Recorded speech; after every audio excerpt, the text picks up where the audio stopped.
Bien le bonsoir à toutes et à tous les amis, c'est Cryptéo, on se retrouve comme d'habitude pour faire le point sur les news, macro, éco, crypto et marché. Et aujourd'hui je vais t'expliquer dès le début de la vidéo comment ça se passe la migration que tu entends de partout, bien évidemment dans le monde de l'intelligence artificielle avec AgixFet et Ocean, donc reste bien que je puisse t'expliquer ce qui se passe réellement avec les vraies bonnes informations parce qu'il y a un petit peu de tout qui tourne et des spéculations dans tous les sens, donc on va en parler directement. Alex aussi, mon associé, vous en a parlé aussi dans la vidéo qu'il a fait sur le résumé du trading, donc abonnez-vous si vous voulez être au courant de toutes les vidéos qu'on vous sort sur la chaîne Blockchain Capital.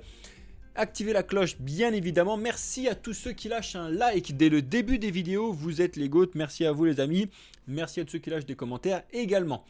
Restez bien jusqu'à la fin de la vidéo parce qu'après avoir fait les news, donc ce que je vous explique, on va faire le point sur le marché comme d'habitude.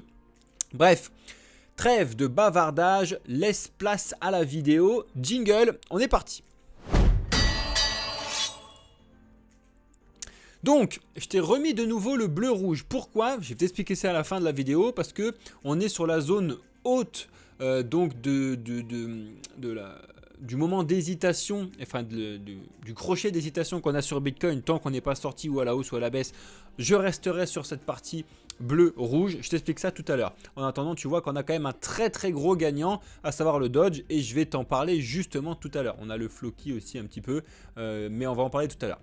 Donc, premier sujet, tu as forcément vu ça, on en a rapidement parlé hier, mais je vous avais dit que j'allais creuser plus ces informations, c'est ce que j'ai fait aujourd'hui. On va pas rester 5 heures dessus non plus, mais au moins tu vas avoir les bonnes informations sur ce qui s'est réellement passé et sur sur ce qu'on attend de cette information. Donc, on a le Fetch.ai, Ocean Protocol et le SingularityNet, donc, qui vont se regrouper sur un seul token qui va s'appeler le ASI. Alors le ASI, je vais vous expliquer la signification juste après.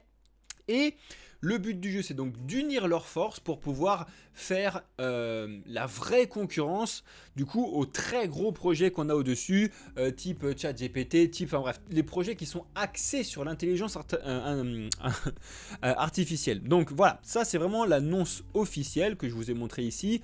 Tu l'as aussi de la part de Singularity DAO qui a été expliqué sur leur X, donc il t'explique vraiment comment ça se passe. Voilà. Le ASI, c'est Artificial Super Intelligence, d'accord? Donc ASI, je crois que c'était un poil mieux exprimé ici. Artificial Super Intelligence Alliance. Voilà. T'as les deux trucs parce qu'en fait, il y en a, ils ont mis ou Artificial Super... qu'est-ce qu'ils ont mis là? Intelligence, mais ça fait ASI. Attends, je me suis perdu. Si, c'est ça en plus. ASI et Alliance, parce qu'en fait ils s'allient sur le truc. Bref, en tout cas le projet et le token va s'appeler ASI, et là la question que tout le monde se pose, alors oui c'est bien, mais comment ça va se passer du coup au niveau du token, comment les projets vont merge, comment ça va fonctionner, etc. Donc je vous donne la réponse directement et il va falloir suivre ce qui se passe ici. Alors la principale information, et je vais te zoomer pour que tu puisses voir un petit peu mieux, c'est que c'est le FET, donc c'est celui qui est le plus avec la plus grosse market cap actuellement, qui va lui se transformer en ASI, d'accord? C'est lui, donc c'est le FET qui deviendra ASI, c'est-à-dire que blockchainement parlant, c'est comme ça que ça va se passer, pardon. Donc, bim, ça va être pris, et normalement le prix devrait, en tout cas de l'annonce que j'ai trouvée et des annonces que j'ai trouvées, être aux alentours des 2,82$ pour ce changement. En ce qui concerne Agix et Ocean, pour le coup, eux, ils vont migrer sur ASI, d'accord? Donc, en gros, ils vont migrer sur FET et qui va se transformer en ASI. Et la conversation va être de 0.43 pour 1, 0.4 pour 1, pour le Ocean et pour ASIC, ok? J'ai dit ASIC, Agix.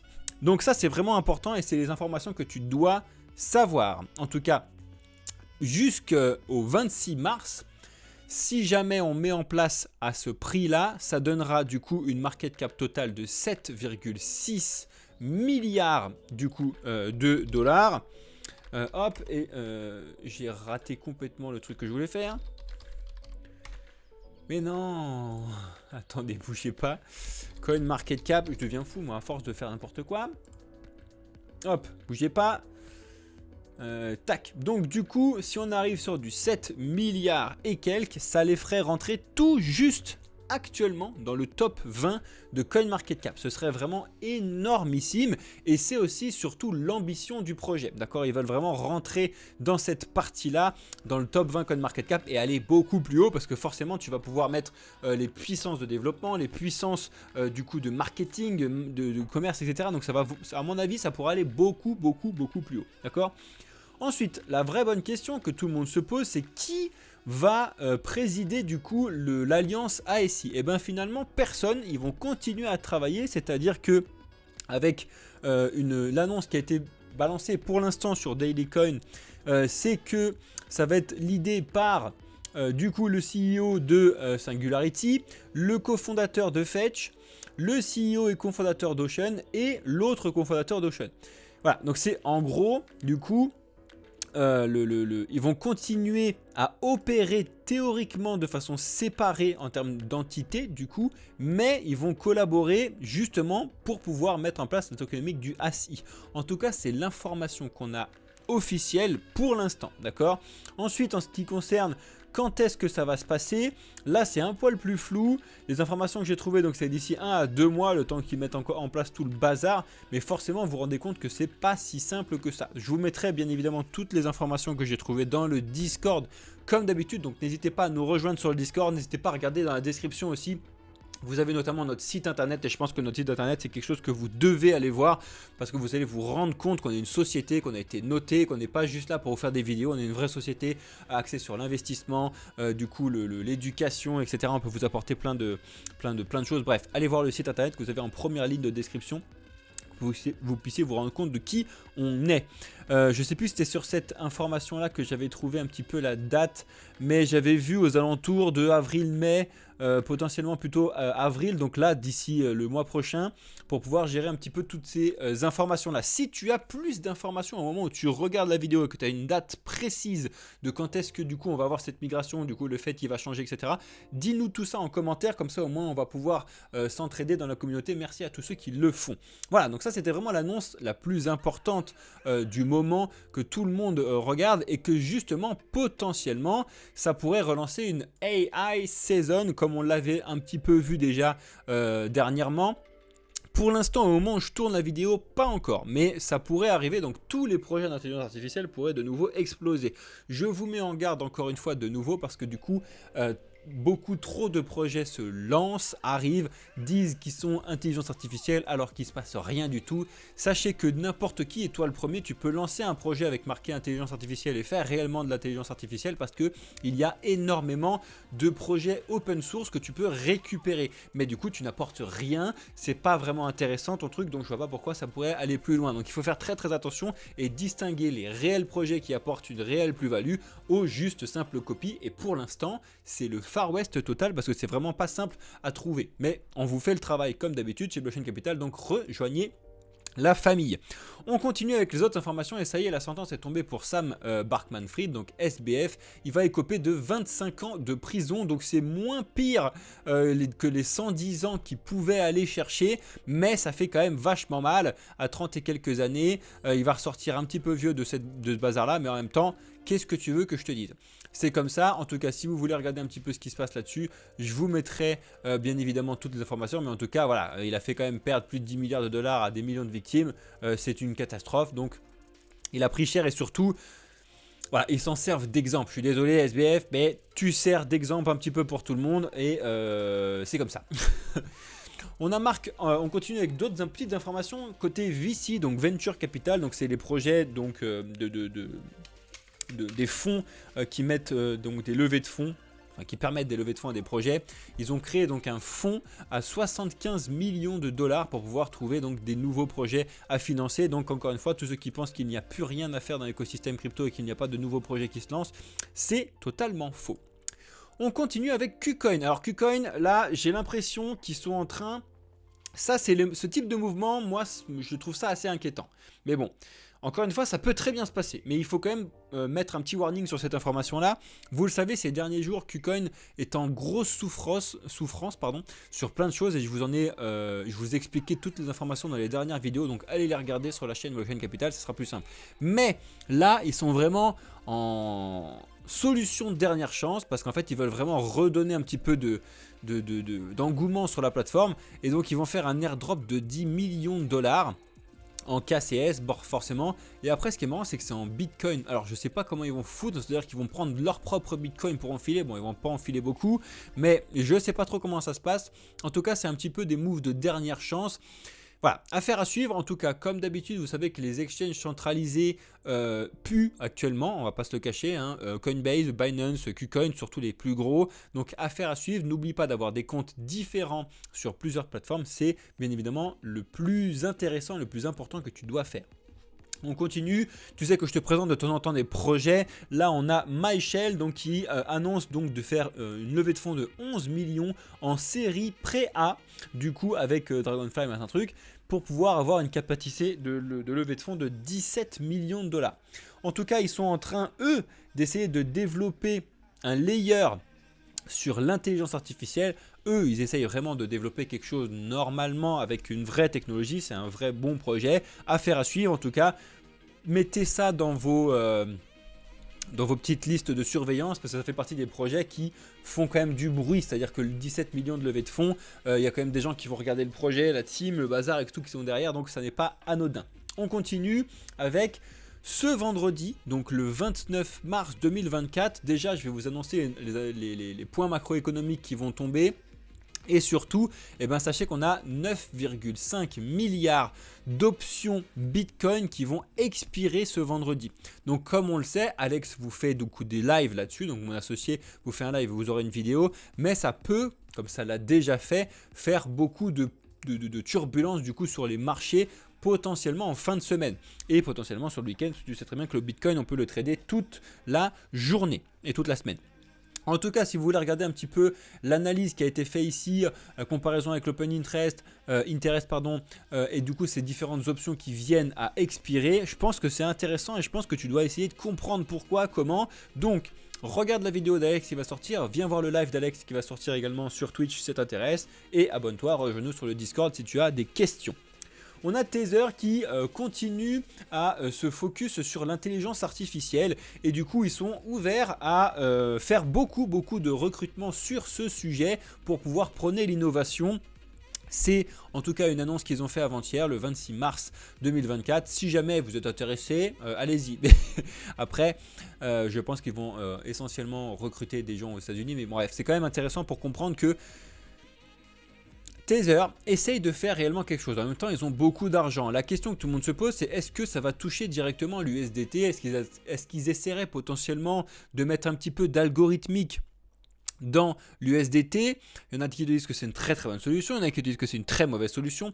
On verra bien ce qui se passe. En attendant, n'oubliez pas qu'on a toujours le problème, pareil dans tous les trucs, sur les stablecoins, d'avoir trop de centralisation actuellement avec les deux plus gros, l'USDC de Circle et l'USDT de Tether. Au niveau scalabilité, on n'est pas trop mal, au niveau sécurité, on n'est pas trop mal, mais par contre au niveau décentralisation, on n'y est pas du tout. Donc il y a quand même beaucoup d'améliorations. Est-ce qu'ils ne pourraient pas du coup le décentraliser avec de l'intelligence artificielle? Affaire à suivre. En attendant, ça va se développer. Les stablecoins ne vont pas rester comme ça ad vitam aeternam, c'est obligatoire. Donc ça va forcément changer. On continue avec un nouveau projet effectivement pour pouvoir créer le premier, avec des guillemets parce qu'à chaque fois ils aiment bien tous dire le premier alors qu'il y en a déjà 5 avant. Mais bon bref, le premier layer 2 hybride qui pourrait donc être la meilleure liaison possible entre Bitcoin et Ether. Donc si jamais ça t'intéresse, c'est un projet qu'ils ont levé 10 millions de dollars, donc c'est pas tout petit. Tu as les explications qui sont ici. N'oublie pas que, donc c'est le projet Bob, pardon. Actuellement, les recherches Layer 2 type EVM, donc solution de sous-couche pour pouvoir apporter de la scalabilité Bitcoin et de la gestion de smart contracts, c'est vraiment la mode en ce moment. En tout cas, ils essayent de trouver quelque chose qui fonctionne, même si pour l'instant, on n'y est pas encore. Mais affaire à suivre. On a les Blobscription qui enflamment complètement les frais crypto actuellement sous Ether. Alors les Blobscription, pour ceux qui débarquent, c'est un petit peu comme les ETHscription. Bref, il y a eu pas mal de choses et c'est arrivé notamment avec la mise à jour d'Encun qu'on a eu donc sur les layers 2. Et du coup, en fait, les utilisateurs se sont rués sur l'opportunité, donc des fameux blobs gratuits où tu peux faire des écritures dessus, etc. Bref. En tout cas, c'est du tout nouveau. Si ça t'intéresse, tu peux regarder comment ça fonctionne. Rapide, très rapide, petite explication sur CoinTribune. En tout cas, si jamais tu veux voir comment ça se passe. Alors, c'est ce que je te disais tout à l'heure. On a le Dogecoin qui a complètement pété un câble cette semaine. Alors, je fais une petite aparté, on reviendra dessus tout à l'heure sur les marchés. Mais si tu prends le Dogecoin, effectivement, tu regardes que le Dogecoin, techniquement parlant, donc je t'ai déjà expliqué que techniquement parlant, c'était carré. Donc, on est venu dépasser la zone des 0,16 que je t'avais identifié. On est venu rebondir dessus, mais c'est parfait. Encore une fois, importance de mettre les zones sur vos graphiques, c'est hyper important. On est venu rebondir dessus et depuis cette zone-là, du coup, vraiment donc depuis dimanche 24 mars, actuellement aujourd'hui, c'est 36%, donc en 4 jours sur le Dogecoin. D'accord ? Donc, plusieurs informations à ce sujet. Déjà, c'est que la semaine passée, on a vu les informations comme quoi Elon Musk pourrait de nouveau accepter Dogecoin chez Tesla, SpaceX, X, ce genre de choses, comme il l'a évoqué plusieurs fois. Et surtout, c'est ça qui a aussi fait beaucoup de bruit. Je vous en ai parlé quand c'est tombé, alors je crois que c'était la semaine dernière, 7 mars, un peu plus tôt d'ailleurs. C'est du coup de pouvoir faire un futur sur Dogecoin. Donc tu vois, c'est ce genre de news en fait qui sont vraiment en décalé. Effectivement, les gens ils se disent tiens voilà, on a une news importante, le Dogecoin n'est pas tombé, ça veut dire que c'est une grosse news. Et puis en plus, on a vraiment l'avènement des meme coins. Enfin bref, c'est une succession de news qui fait que du coup le Dogecoin s'envole. Alors il s'envole pas tout seul, mais presque. C'est-à-dire que ses concurrents, donc le Shiba, vraiment très très calme. Il y a le Floki à la rigueur qui rebondit vraiment bien, mais on est quand même assez loin d'une performance comme il vient de le faire. Le PEP aussi, mais très très très très calme. Vraiment, le Dogecoin est parti tout seul, d'accord ? On reviendra dessus tout à l'heure, mais c'est assez important. En tout cas, ce qui se passe pour l'instant, si tu veux avoir un petit peu d'autres informations, tu as donc le résumé qui t'a été fait sur Cryptost, pardon. On continue avec Eternal Labs qui, ça y est, on l'attendait pour certains depuis très longtemps. Ils sont très excités. Ils annoncent leur tout premier point dans la décentralisation du protocole et c'est donc l'annonce du dollar ENA, donc du token ENA.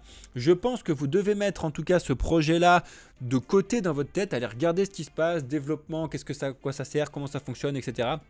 Vous avez plein d'informations sur le sujet, bien évidemment. En tout cas, rapide information sur tout ce qui se passe là-dessus. La campagne va commencer le 1er avril. Est-ce que c'est pas un poisson d'avril? On verra bien.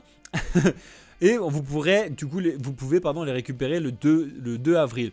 N'oubliez pas qu'on va arriver aussi sur le moment des vannes du poisson d'avril aussi. Il va y en avoir certains. On verra bien. En tout cas, vous avez pas mal d'informations, la tokenomique, du coup le nombre de tokens qui va être libéré, je vous ai déjà dit ça c'est hyper, si ce n'est le plus important quand vous regardez, quand vous étudiez un projet pour savoir si vous allez vous faire diluer, si c'est un bon investissement, si c'est mieux de faire du stacking, etc. Bref, comme d'habitude, regardez un petit peu les informations que je vous mets dans le Discord, je pense que c'est indispensable. On continue et j'étais obligé de revenir dessus parce que l'économie française inquiète vraiment tout le monde et notamment Moody's. Donc Moody's, pour ceux qui ne connaissent pas, c'est une des 3 plus grosses agences de notation aux États-Unis. Donc c'est eux qui mettent les AAA, etc. que vous connaissez.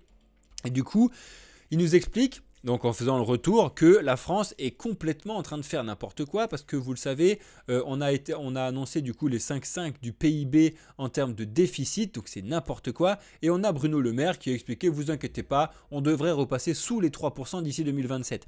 Et actuellement, en fait, t'as Moody's qui t'a expliqué que ça n'est pas possible, monsieur le maire, même si du coup les 10 milliards d'économies seraient réalisés, même si alors là pour le coup on est très loin et je pense qu'on ne les réalisera pas de la part de l'annonce de Bruno Le Maire. Donc en vrai, ça n'augure rien de bon. Ça peut faire même flipper beaucoup de personnes, ce qui se passe surtout pour nous en France, mais pas que, parce que du coup si nous, où il y a un problème financier en France, ça peut foutre le bazar dans le monde entier et j'espère que ça n'arrivera pas. En tout cas, comme d'habitude, il faut être conscient de ce qui se passe et de l'économie, de la macroéconomie. Ça, je vous en ai déjà rapidement parlé, mais on a Elixir Game qui a levé 14 millions donc d'une tournée là sur la partie Solana, etc. N'oubliez pas que le gaming fait très peu de bruit actuellement, tout comme les RWA, mais ça va faire beaucoup de bruit. Parce que pour l'instant, on n'a pas encore de jeux AAA qui sont sortis sur une blockchain, peu importe laquelle, mais ça va arriver parce que ça prend beaucoup de temps. En général, les réflexions du jeu gaming, NFT, etc. ont commencé à être réfléchies pour les premiers en 2020, hein, sérieusement. Donc forcément, 4 ans de développement, c'est quand même très court déjà, d'accord? Donc il faut laisser le temps au temps, mais ça va arriver. Il va y avoir des projets gaming qui sont vraiment énormes. Tu en as certains, Illovium, Axie Infinity, les projets autour du ApeCoin, etc. Ça va forcément faire beaucoup de bruit. Donc si ça t'intéresse ou si ça t'intéresse pas en termes d'investissement, ça peut être aussi vraiment quelque chose à regarder. On continue avec le PDG de BlackRock qui est revenu et qui est très optimiste sur les ETF Ethereum Spot. Premièrement, et deuxièmement, il a expliqué que même si c'était classé comme security, donc tu sais un petit peu tout le bazar qu'il y a security commodity, ça n'empêcherait pas du coup à l'ETF d'être accepté. Et troisièmement, il explique dans son interview que selon lui, le marché se porte très bien. On a fait les retours qu'on devait faire. Il ne voit pas pourquoi on aurait un retracement aux alentours des 50 comme beaucoup parlent, voire plus bas comme moi je vous explique. Donc on verra bien. En attendant, toujours pas de flash crash, toujours pas de news ou de Black Swan pour l'instant. J'ai envie de te dire, je vais bien, tout va bien. Affaire à suivre. En tout cas, selon lui, tout va très bien se passer, mais bon, on n'y est pas encore. Ça y est, on vient d'atteindre le 1 million de validateurs sur Ether. Donc comme tu sais que pour être un validateur, il faut avoir 32 Ethers de bloqués. Donc ça veut dire qu'on a 32 millions d'Ethers de bloqués. Et du coup, si tu regardes les chiffres, eh ben, on a dépassé du coup les 26,75 de bloqués, de 26% de bloqués. Et il y en a 30% de ces 26% qui sont sur Lido. Donc c'est énorme. Voilà, en histoire de pourcent, ne vous plantez pas. Coinbase, lui, opère 14% des nœuds. Encore une fois, je vous dis, Coinbase, ils sont partout. Si jamais on a un problème, où que ce soit sur Coinbase, c'est le stacking d'Ether qui va prendre un giga coup, c'est tous les ETF de Bitcoin qui vont prendre un coup, et c'est énormément de capacité de puissance de marché qui va prendre un coup. J'espère réellement qu'il ne va rien se passer sur Coinbase, parce que ce serait une catastrophe. Mais en même temps, les catastrophes, elles arrivent toujours quand tu as centralisé trop de choses au même endroit, et c'est ce qui a beaucoup trop été fait, en tout cas sur cette partie-là. Il ne faut pas oublier une chose qui est rappelée ici, c'est que potentiellement, trop de validateurs pourrait être un problème. Effectivement, lors du test qui a été fait bien en amont, du coup avant The Merge, etc., ils avaient remarqué du coup la team que si jamais la barre des 2 millions de validateurs était atteinte, il y aurait du mal à finaliser les blocs, notamment à cause du nombre excessif de messages d'attestation qui seraient émis dans les nœuds du réseau. D'accord? Donc vraiment, pour le coup, si ça arrivait trop vite, ce serait très mauvais parce que pour l'instant, la solution n'a pas été trouvée. On a bien évidemment des solutions qui peuvent et qui vont travailler sur ce problème, c'est l'EIP 7251. Tu sais très bien que les noms, c'est toujours EIP quelque chose, hein, les mises à jour sur Ether, même si The Merge c'était la mise à jour GEP, je sais plus quoi. Bref, on s'en fout. La nom de Max Hubby, voilà. Bref, en tout cas, si jamais tu veux regarder un petit peu ce qui se passe, c'est vraiment important parce que il faut surveiller ce genre de choses. On n'est pas à l'abri non plus d'avoir de certaines surprises. Normalement, tout va bien. Encore une fois. Voilà, est-ce que la question donc de savoir si c'était bien de passer au stacking, oui ou non, ne se pose plus maintenant de toute façon parce qu'il n'y a pas de reversement de situation possible. Mais bon bref, c'est intéressant de regarder ce qui se passe. Et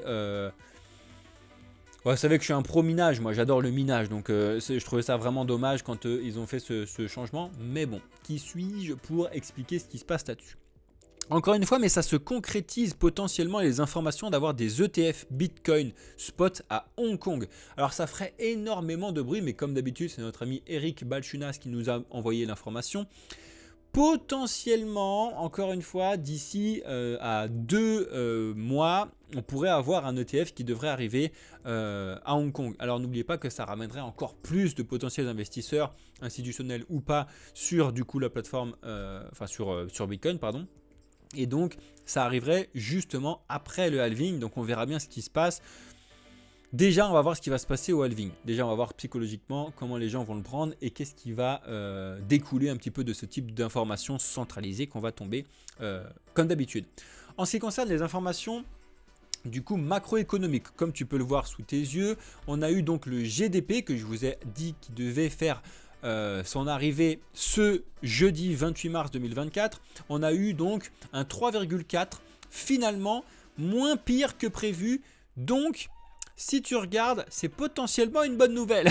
Sauf que c'est quand même bien moindre de ce qu'on avait avant, mais c'est moins pire que ce qu'on avait prévu. Donc c'est pas trop mal sur cette partie-là. Le sentiment du consommateur remonte, donc ça c'est vraiment une bonne nouvelle. Donc j'ai envie de te dire, bonne nouvelle pour les marchés financiers actuellement. C'est pour ça que les marchés continuent de fonctionner très très bien. Par contre, le gros point à surtout surveiller, donc c'est demain, vendredi 29 mars 2024. Alex ce sera en live, donc mon associé pour ceux qui nous découvrent sur Twitch comme d'habitude, il vous fera une vidéo et je vous en parlerai dans mes news bien évidemment, mais il faut surveiller de très près l'indice PCE, donc des prix à la consommation, parce que c'est l'indice le plus propre de l'inflation entre guillemets qui est très surveillé par tout le monde et notamment Jérôme Powell sur du coup le fait de pouvoir enfin baisser les taux de la banque centrale américaine ou pas. Et donc vraiment demain ils sont attendus égales sur le corps et en toute petite hausse sur le classique. Il va vraiment falloir voir les chiffres qui vont tomber. J'aimerais sérieusement pour qu'il n'y ait pas trop de vagues que ce soit ce qui a été annoncé qui tombe. Ça serait vraiment bien. Par contre, si on a une reprise de l'inflation et que vous voyez du 2,6, 2,7, 2,8 ici, du 3 ici, bah, ça va être vraiment très compliqué. Ça va être très compliqué. Et on n'est pas à l'abri d'avoir une très bonne nouvelle parce que potentiellement l'inflation serait donc plus basse que ce qu'on a prévu et ça ce serait vraiment une excellente nouvelle. Affaire à suivre et justement on va avoir un speech donc de Jérôme Powell qui fera quelques heures après, justement pour réagir un petit peu à ces chiffres, notamment, en tout cas il y aura des questions qui lui seront posées sur ce sujet là, c'est obligatoire. En ce qui concerne donc la vue macroéconomique des cryptos, donc si tu regardes par capitalisation, bon bah on est quand même sur un bon vert aujourd'hui, même si on n'était pas forcément parti sur un aussi gros vert quand je me suis levé ce matin, mais parce que vous avez vu, vous avez fait la vidéo, les grands gagnants du jour bien évidemment sont AGX, FET et Ocean forcément, et encore une fois, les mêmes coins sont repartis grâce au Dogecoin. Donc tu as le Floki qui repart, tu as le WIF qui repart, tu as le Bonk qui repart, etc., etc. Mais ça c'est pour les gros points. Il y a quand même tout le monde qui monte à peu près de 3, 4, 5% en moyenne avec certains projets donc, qui respirent. Ceux qui respirent, c'est ceux qui sont montés un petit peu vite. Dommage pour l'atome. Mais justement, on va regarder ces points-là directement ensemble. Pardon.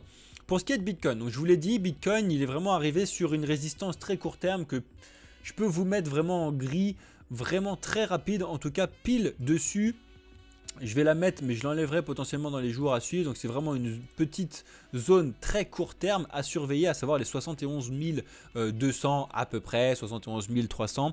Pour l'instant, si jamais on réagit dessus comme on l'a déjà plusieurs fois fait, c'est pour ça que je vous ai mis la lumière rouge ici, parce qu'on est quand même dans la zone et le panier haut donc de mon 63-73 d'hésitation qui est le Fibonacci, donc la fin du Fibonacci de 2017, donc de l'ancien cycle avant celui de 2021, et surtout le point donc du plus haut de 2021, à savoir aux alentours des 69 000 $. Voilà, c'est la première fois qu'on a autant d'hésitation au plus haut, d'accord. D'habitude, quand on le dépassait très très rapidement, en tout cas 2017 et 2021 c'était le cas. Et là, ça prend beaucoup de temps. Après, c'est aussi la première fois que du coup, ça n'est pas les gens comme toi et moi qui lancent ou calment Bitcoin, c'est les institutions via les ETF, d'accord. Donc, il y a quand même quelque chose qui est tout nouveau, qui vient d'arriver et donc on est obligé de vivre avec pour l'instant. En ce qui concerne Ether, bah, franchement, Ether, il est vraiment en train de se faire marcher dessus par Bitcoin, encore et encore. Et là, on vient de casser vraiment les 0,5. Les 0,51 pardon, et on est pile au 0,5 donc sur la paire Ethereum Bitcoin. Si ça continue comme ça, ça va vraiment pas être très très bon. Par contre, vraiment sur cette paire là, il y a des chances quand même que Ether puisse reprendre un petit peu de puissance. En tout cas, s'il doit le faire, c'est maintenant. Donc on verra bien ce qui se passe. Le Solana s'en sort toujours très très bien et lui aussi oscille entre sa zone des 163 205, très très important. ADA, il se passe rien, hésitation là-dessus. Je passe vite fait sur les points que je vous ai déjà fait cette semaine, hein. Le BNB, il ne se passe plus rien, heureusement, entre guillemets, parce qu'il était vraiment beaucoup monté. Il est vraiment bloqué sur les 584 que je vous ai déjà placé. Le XRP, ça sert à rien de le regarder parce qu'il ne se passe rien. Et on arrive donc sur le petit trio donc du AVAX qui s'est calmé, le Polkadot qui s'est calmé et l'Atom qui regagnait très très bien hier et qui s'est calmé. Ça me fatigue, vous savez que j'adore l'Atom, j'adore le projet. Affaire à suivre. Le Matic qui retombe sur le psychologique des 1$. Alors là, il va falloir surveiller ce qui va se passer dans les prochaines heures pour le Matic en particulier, parce que là c'est ou rebond et on est reparti sur les 1,25, 1,30, let's go, ou alors on le casse et là on est retour sur les zones plus basses, 0,82, 0,75 voire 0,65 qui ferait vraiment une très très grosse baisse, hein, on va pas se le cacher, parce que le Matic qui s'en sort vraiment très très bien, s'il perd 34%, ça ferait énormément de mal. Le Dogecoin, je vous en ai parlé. Pour l'instant, il est limite du to the moon, hein. Vraiment, je ne m'attendais pas à ce qu'il aille vachement plus haut que le 0,16 rapidement. Mais en même temps, c'était sans compter sur les annonces d'Elon Musk et certaines informations centralisées qu'on a eues dessus. Bien évidemment, le Shiba, il ne se passe plus rien du tout. Alors qu'il était vraiment avec des bonnes informations aussi sur son Shibarium, etc. Mais comme tu peux le voir, vraiment, le Dogecoin vient de se faire dépasser... vient de s'auto-dépasser, tu vois bien la différence entre les deux. Le Floki, franchement, s'en sort vraiment très très bien. Félicitations à tous les Vikings. Le PEP se calme et heureusement. Ensuite, on arrive sur les projets de fin. Le Link, je suis désolé, le Link incroyable, mais il fait exactement ce que je vous ai expliqué. Rebond sur les 20 et redescente pour l'instant en vue sur les 18$. On verra bien ce qui va se passer. Affaire à suivre. Je vous ai enlevé le STRK parce qu'il ne se passe pas grand chose. Sur le Jupiter et le Dimension, il ne se passe pas grand chose. Par contre, regardez bien évidemment, le FET a fait quelque chose de parfait. Je vous en ai parlé hier et c'était normal. Félicitations à tous ceux qui ont pris des positions du coup à l'achat, mais c'était normal. On revient tester les 3 et on est reparti. En tout cas, pour l'instant, à 3.4. Agix nous fait une très très belle montée. Ça fait plaisir. Et l'Ocean, pour l'instant, est en route vers les 1.5. Hier, franchement, je vous ai dit, la logique, c'était donc d'arriver et d'aller quasiment toucher les 1.2. Et c'est exactement ce qui s'est passé, hein. Franchement, à ça près, on a touché les 1.29. 1.2, c'est pas pile poil à chaque fois, vous savez. On est revenu rebondir dessus, on est reparti. Pour l'instant, c'est carré propre, vraiment affaire à suivre. Et les terfailles que vous m'avez donné de suivre, bon, bah pour l'instant, respire un petit peu.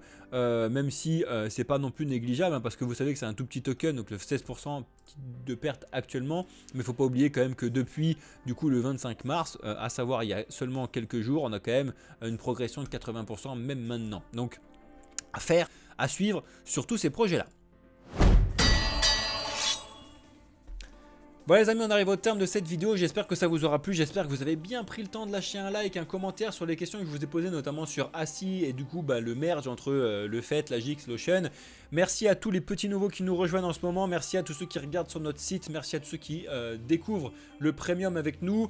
Je vais potentiellement essayer de trouver des solutions pour vous montrer réellement ce que c'est que le premium, parce que je sais qu'il y en a beaucoup qui posent des questions. Oui bon, tu me dis voilà, c'est quand même un investissement, j'aimerais bien savoir concrètement qu'est-ce qui se passe quand je rejoins le premium. Donc on va réfléchir, mais potentiellement l'idée que j'ai, c'est de vous upload sur le site et sur le Discord une vidéo que je ou Alex vous aurez tournée. Vous expliquant ce qui se passe dans le premium, en floutant bien évidemment ce qu'il y a dedans, mais au moins vous allez avoir les idées de comment ça fonctionne via Discord et comment ça va arriver sur le site bien évidemment dans les prochaines semaines. Bref. Voilà les amis, c'était Cryptéo pour l'entreprise Blockchain Capital. J'espère que ça vous aura plu. Je vous souhaite à toutes et à tous une excellente journée, soirée ou nuit. Ça dépend quand est-ce que vous regardez cette vidéo. Ciao les amis.